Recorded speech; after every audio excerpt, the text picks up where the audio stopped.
Welcome to rhythm of learning. Happy Christmas. എല്ലാവർക്കും Christmas ആശംസകൾ. Christmas ആയിക്കോട്ടെ, ഓണായിക്കോട്ടെ, വിഷു ആയിക്കോട്ടെ, പഠിക്കാതെ ഇരിക്കാൻ നമുക്ക് പറ്റില്ല അല്ലെ. കാരണം നമ്മുടെ ലക്ഷ്യം എന്താണ്? ഈ ഉത്സവങ്ങളൊക്കെ ഭംഗിയായിട്ടുള്ള രീതിയിൽ ആഘോഷിക്കണമെങ്കിൽ നമ്മള് ഒരു സ്ഥിര വരുമാനമുള്ള നല്ലൊരു ജോലിക്കാരായിട്ട് നമ്മൾ മാറന്നെ വേണം. അപ്പൊ അതുവരെ നമ്മുടെ പഠനം നമുക്ക് തുടർന്നുകൊണ്ട് പോകണം. അതിനു വേണ്ടിയിട്ട് നമുക്ക് ഇന്ന് 10th പ്രിലിംസിന്റെ കുട്ടികൾക്കായിട്ട് എന്ത് ചെയ്യാം? ഒരു മോക്ക് ടെസ്റ്റ് കേട്ടോ. അപ്പൊ GK ആണ്. 80 ക്വസ്റ്റ്യൻസ് ഉള്ള ഒരു മോക്ക് ടെസ്റ്റ് ചെയ്യാം. നമ്മള് ക്ലാസ്സിലേക്ക് കടക്കാം കേട്ടോ. ഏതാനും ഊർജ സ്രോതസ്സുകള് ചുവടെ നൽകുന്നു. അവയിൽ ബ്രൗൺ എനർജി വിഭാഗത്തിലുള്ളവ ഏതെല്ലാമാണ്? ഓപ്ഷൻസ്: കൽക്കരി, പെട്രോളിയം, ബയോമാസ്, ആണവ ഊർജം. കൽക്കരിയും പെട്രോളിയവും ആണവ ഊർജവും എന്താണ്? ബ്രൗൺ എനർജി വിഭാഗത്തിൽ ഉള്ളവയാണ്. നെക്സ്റ്റ് വൺ, ഒരു ആസ്ട്രോണമിക്കൽ യൂണിറ്റ് എന്നറിയപ്പെടുന്ന ദൂരം എത്രയാണ്? പ്രകാശം 8.5 മിനിറ്റ് കൊണ്ട് സഞ്ചരിക്കുന്ന ദൂരമാണ്. പ്രകാശം 8.5 മിനിറ്റ് കൊണ്ട് സഞ്ചരിക്കുന്ന ദൂരമാണ് ഒരു ആസ്ട്രോണമിക്കൽ യൂണിറ്റ്. നെക്സ്റ്റ് വൺ, സൂര്യന്റെ അന്തരീക്ഷമായി കണക്കാക്കപ്പെടുന്ന മേഖലകൾ ഏതെല്ലാമാണ്? വർണ്ണമണ്ഡലവും കൊറോണയും. ഏതാണ്? വർണ്ണമണ്ഡലവും കൊറോണയും. നെക്സ്റ്റ് വൺ, സമ്പർക്ക പ്രക്രിയയിൽ ഉൽപ്രേരകമായി ഉപയോഗിക്കുന്നത് ഏതാണ്? Vanadium pentoxide. ഏതാണ്? Vanadium pentoxide. ഏത് ലവണത്തിന്റെ സാന്നിധ്യം തിരിച്ചറിയാൻ നടത്തുന്നതാണ് brown ring test? Brown ring test നൈട്രേറ്റുകളുടെ സാന്നിധ്യം തിരിച്ചറിയാൻ നടത്തുന്ന ടെസ്റ്റ് ആണ്.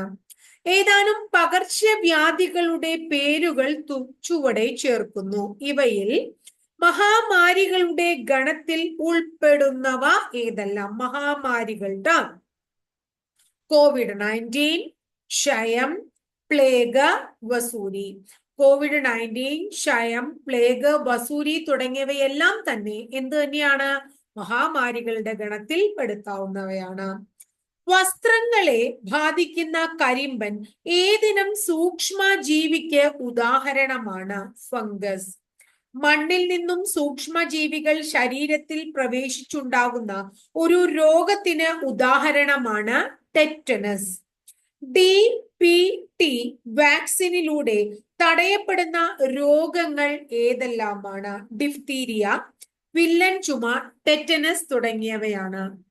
ഇന്ത്യൻ മെഡിക്കൽ കൗൺസിൽ ശുപാർശ ചെയ്തിട്ടുള്ളത് പ്രായപൂർത്തിയായ ഒരു ഇന്ത്യക്കാരൻ ദിവസം എത്ര ഗ്രാം പച്ചക്കറികൾ ഭക്ഷിക്കണം എന്നുള്ളതാണ്. 295 ഗ്രാം.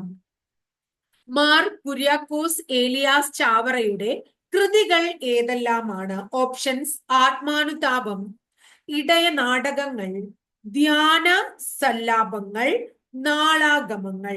ഇവയെല്ലാം ശരിയാണ്. ദുർബല വിഭാഗങ്ങളുടെ സാമ്പത്തിക പുരോഗതിയിൽ സൂക്ഷ്മ ശ്രദ്ധ പതിപ്പിക്കുകയും കർഷക പ്രസ്ഥാനങ്ങളുമായി ബന്ധം സ്ഥാപിക്കുകയും ചെയ്ത സാമൂഹിക പരിഷ്കർത്താവ് ആരാണ്? വാഗ്ബടാനന്ദൻ. വില്യം ലോഗൻ കമ്മീഷന്റെ അന്വേഷണ വിഷയം എന്തായിരുന്നു? മലബാറിലെ കാർഷിക പ്രശ്നങ്ങളായിരുന്നു. വൈക്കം ക്ഷേത്രത്തിന്റെ കിഴക്കേട നടയിലേക്കുള്ള 2 പാതകൾ ഒഴികെ ക്ഷേത്രത്തിലെ 3 വശങ്ങളിൽ കൂടെയുള്ള റോഡുകളും എല്ലാ വിഭാഗം ജനങ്ങൾക്കുമായി തുറന്നു കൊടുത്തുകൊണ്ടുള്ള സർക്കാർ പ്രഖ്യാപനം ഉണ്ടായത് ഏത് ദിവസമാണ്? 1925 നവംബർ 23-നാണ്. കീഴരിയൂർ ബോംബ് കേസ് ഏത് സമരത്തിന്റെ ഭാഗമായി നടന്നതാണ്? മലബാറിലെ ക്വിറ്റ് ഇന്ത്യ സമരം. ചുവടെ തന്നിരിക്കുന്നവയിൽ ഇന്ത്യൻ ദ്വീപുകളുമായി തീരമില്ലാത്ത സമുദ്രം അഥവാ കടൽ ഏതാണ്? അറബിക്കടൽ, ചെങ്കടൽ, ബംഗാൾ ഉൾക്കടൽ, ഇന്ത്യൻ മഹാസമുദ്രം. ഏതാണ്? ചെങ്കടലാണ്. ഉത്തര പർവ്വത മേഖലയുടെ ഭാഗം അല്ലെങ്കിൽ ഭാഗങ്ങൾ ഏതെല്ലാമാണ്? പൂർവഘട്ടം, ട്രാൻസ് ഹിമാലയം, ഹിമാലയം, കിഴക്കൻ മലനിരകൾ. ഏതൊക്കെയാണ്? ട്രാൻസ് ഹിമാലയം, ഹിമാലയം, കിഴക്കൻ നിരകൾ എന്നിവയെല്ലാം ഉത്തര പർവ്വത മേഖലയുടെ ഭാഗങ്ങളാണ്. ഇന്ത്യയിൽ ഏറ്റവും കൂടുതൽ തേയില ഉൽപ്പാദിപ്പിക്കുന്നത് എവിടെയാണ്? അസം മലനിരകളിലാണ്. ഇന്ത്യയിൽ ഏറ്റവും കൂടുതൽ ചൂട് അനുഭവപ്പെടുന്ന പ്രദേശം ഏതാണ്? ജയ്സാൽമീർ ആണ്. വളർച്ചയ്ക്ക് വളരെ മിതമായ അളവിൽ മാത്രം ജലം ആവശ്യമായ ഒരു വിളയ്ക്ക് ഉദാഹരണമാണ് ചണം. ശരിയല്ലാത്ത പ്രസ്താവന കണ്ടെത്തുക. ശരിയല്ലാത്ത പ്രസ്താവന. ഭരണഘടനാ നിയമനിർമ്മാണ സഭയുടെ താൽക്കാലിക അധ്യക്ഷനായി തെരഞ്ഞെടുക്കപ്പെട്ടത് സച്ചിദാനന്ദ സിൻഹയാണ്. ഉത്തരം ശരിയാണ്. ഭരണഘടനാ നിയമനിർമ്മാണ സഭയുടെ സ്ഥിരം അധ്യക്ഷനായി തെരഞ്ഞെടുക്കപ്പെട്ടത് ഡോക്ടർ രാജേന്ദ്ര പ്രസാദ് ആണ്. ഈ ഉത്തരവും ശരിയാണ്. ഭരണഘടനാ നിയമനിർമ്മാണ സഭയുടെ ഉപാധ്യക്ഷനായി പ്രവർത്തിച്ചത് HC മുഖർജിയാണ്. ഇതും ശരിയാണ്. ഭരണഘടനാ നിയമനിർമ്മാണ സഭയിൽ ആദ്യമായി സംസാരിച്ചത് ഡോക്ടർ BR അംബേദ്കർ ആണ്. അത് തെറ്റാണ്. അപ്പൊ അത് മാത്രമാണ് തെറ്റ്. ഭരണഘടനയുടെ കരടിന് ഭരണഘടനാ നിയമനിർമ്മാണ സഭ എന്ന അംഗീകാരം നൽകി? 1949 നവംബർ 26. നവംബർ 26 ഭരണഘടനാ ദിനം അല്ലെ? ഭരണഘടനയുടെ ആമുഖം മുന്നോട്ട് വയ്ക്കുന്ന പ്രധാന ലക്ഷ്യങ്ങൾ ഏതെല്ലാമാണ്? 4 ഓപ്ഷനാ തന്നേക്കണേ. 4ാമത്തെ ഓപ്ഷൻ മുകളിൽ പറഞ്ഞവ എല്ലാം എന്നാണ്. അപ്പൊ ബാക്കി 3 ഓപ്ഷൻ ശരിയാണ്. ഭരണഘടനയുടെ ഉറവിടത്തെ പറ്റിയുള്ള പ്രഖ്യാപനം, അതിന്റെ ലക്ഷ്യ പ്രഖ്യാപനം, അത് അംഗീകരിക്കപ്പെട്ട തീയതി. ഭരണഘടന അംഗീകരിക്കപ്പെട്ട തീയതി ആമുഖത്തിൽ പറയുന്നുണ്ട്. ഭരണഘടനയുടെ ലക്ഷ്യത്തെക്കുറിച്ച് പറയുന്നുണ്ട്. ഭരണഘടനയുടെ ഉറവിടത്തെക്കുറിച്ചും ഏതിൽ പറയുന്നുണ്ട്? ആമുഖത്തിൽ പറയുന്നുണ്ട്. കൺകറന്റ് ലിസ്റ്റ് എന്ന ആശയം ഇന്ത്യയിൽ ഭരണഘടന ഏത് രാജ്യത്ത് നിന്ന് കടമെടുത്തതാണ്? ഇന്ത്യൻ ഭരണഘടന ഓസ്ട്രേലിയയിൽ നിന്ന് കടമെടുത്തതാണ്. ഭരണഘടനയുടെ പട്ടിക 10ന്റെ പ്രതിപാദ്യം എന്താണ്? ഭരണഘടന 10ാമത്തെ പട്ടിക കൂറുമാറ്റ നിരോധന നിയമത്തെ കുറിച്ച് പറയുന്നു. ബ്രിട്ടീഷുകാർ ശാശ്വത ഭൂനികുതി വ്യവസ്ഥ നടപ്പിലാക്കിയത് ഏത് പ്രദേശത്താണ് എന്നാണ് ചോദിക്കുന്നത്. ബംഗാൾ, ബീഹാർ തുടങ്ങിയ പ്രദേശങ്ങളിലാണ്. രാജ്മഹൽ കുന്നുകളിൽ ബ്രിട്ടീഷുകാർക്കെതിരെ നടന്ന ഗോത്രവർഗ കലാപത്തിന്റെ പേരാണ് സാന്താൾ കലാപം. ചുവടെ ചേർത്തിരിക്കുന്നവയിൽ ഗോത്രവർഗ കലാപങ്ങളിൽ ഉൾപ്പെടാത്തത് ഏതാണ്? ബീലുകളുടെ കലാപം, ചുവർ ലഹള, പഹാരിയ കലാപം, ഡെക്കാൻ കലാപം. ഏതാണ് ഡെക്കാൻ കലാപം? അപ്പൊ ഗോത്രവർഗ കലാപങ്ങൾക്ക് ഉദാഹരണമാണ് ചുവാർ ലഹള, പഹാരി കലാപം, ബീലുകളുടെ കലാപം തുടങ്ങിയവ. 1857 കലാപം വിവിധ പ്രദേശങ്ങളിൽ നയിച്ചവരുടെ പട്ടിക നൽകിയിരിക്കുന്നതിൽ ശരി അല്ലാത്ത ജോഡി ഏതാണെന്ന് പറയണം.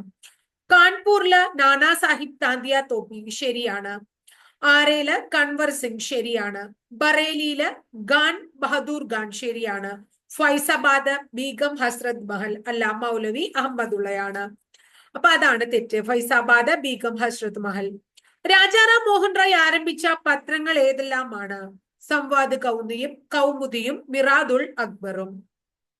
സ്വതന്ത്ര ഇന്ത്യയുടെ ആദ്യത്തെ ഗവർണർ ജനറൽ ആരായിരുന്നു? Mountbatten. സ്വാതന്ത്ര്യാനന്തരം ഏത് നാട്ടുരാജ്യമാണ് ജനങ്ങളെ അടിച്ചമർത്തിയ ഭീകരസേനയാണ് റസാക്കന്മാർ. സ്വാതന്ത്ര്യാനന്തരം ഏത് നാട്ടുരാജ്യത്ത് ജനങ്ങളെ അടിച്ചമർത്തിയ ഭീകരസേനയാണ്? റസാക്കന്മാർ. ആരാണ്? റസാക്കന്മാർ. ഹൈദരാബാദ് കേട്ടോ. കേന്ദ്ര തിരഞ്ഞെടുപ്പ് കമ്മീഷൻ നിലവിൽ വന്നത് 1950 ജാനുവരി 25ആണ്. 1959 ഇന്ത്യയിലേക്ക് പലായനം ചെയ്ത ദലൈലാമ ഏത് പ്രദേശത്തെ ആത്മീയ നേതാവായിരുന്നു? ടിബറ്റിലെ. ഏതൊക്കെ രാജ്യങ്ങൾ തമ്മിലാണ് ഷിംല കരാറിൽ ഒപ്പിട്ടത്? ഇന്ത്യയും ബംഗ്ലാദേശും. വലിപ്പത്തിൽ ഇന്ത്യയുടെ സംസ്ഥാനങ്ങൾക്കിടയിൽ കേരളത്തിന് എത്രാമത്തെ സ്ഥാനമാണ്? 21. 3979 ചതുരശ്ര കിലോമീറ്റർ വിസ്തീർണമുള്ള തീരപ്രദേശം സംസ്ഥാനത്തിന്റെ ആകെ ഭൂവിസ്തൃതിയുടെ എത്ര ശതമാനമാണ്? എത്ര ശതമാനമാണ്? 10.24%. അടുത്തത് 150 കിലോമീറ്ററിലധികം നീളമുള്ള കേരളത്തിലെ നദികൾ ഏതെല്ലാമാണ്? പെരിയാർ, ഭാരതപ്പുഴ, പമ്പ, ചാലിയാർ തുടങ്ങിയവ എന്തിന്റെ പോഷക നദി അല്ല 150 കിലോമീറ്റർ നീളമുള്ള കേരളത്തിലെ നദികളാണ്.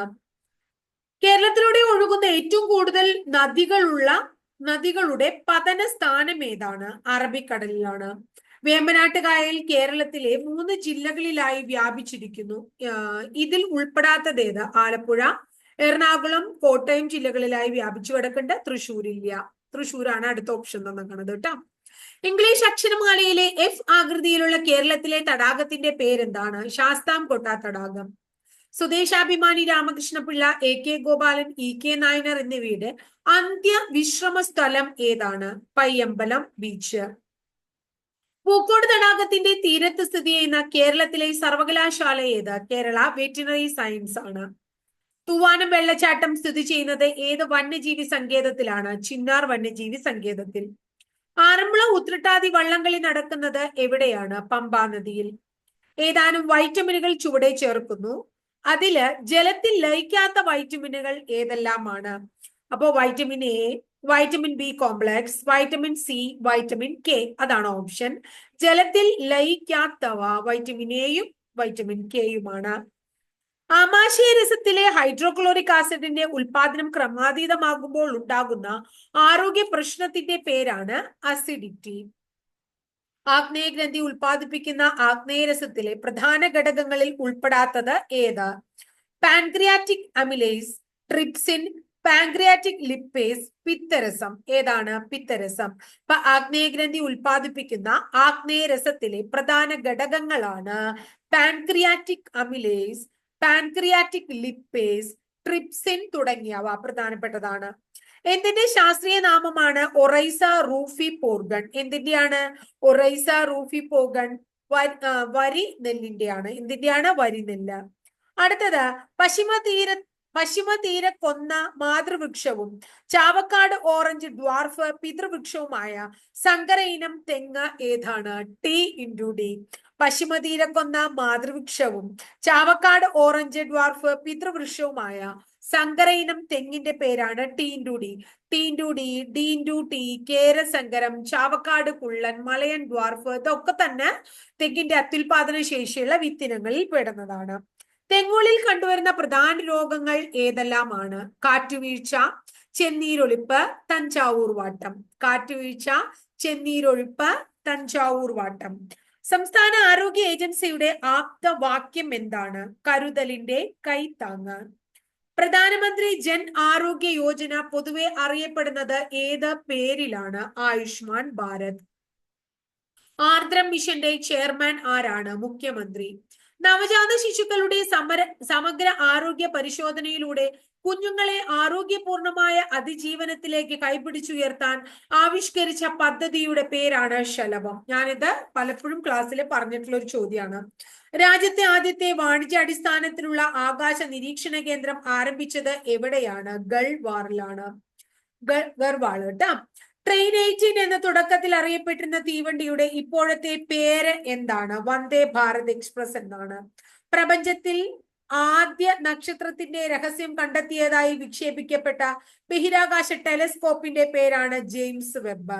പ്രപഞ്ചത്തില് ആദ്യ നക്ഷത്രത്തിന്റെ രഹസ്യം കണ്ടെത്താനായി വിക്ഷേപിക്കപ്പെട്ട ബഹിരാകാശ ടെലസ്കോപ്പിന്റെ പേരാണ് ജെയിംസ് വെബ്.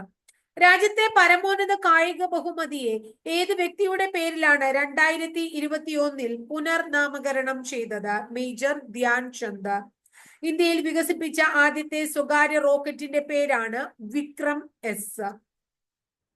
ATMകളിൽ നിന്ന് കാർഡില്ലാതെ പണം പിൻവലിക്കാൻ കഴിയുന്ന യോനോ ക്യാഷ് സംവിധാനം അവതരിപ്പിച്ച ബാങ്കിന്റെ പേരെന്താണ്? SBI.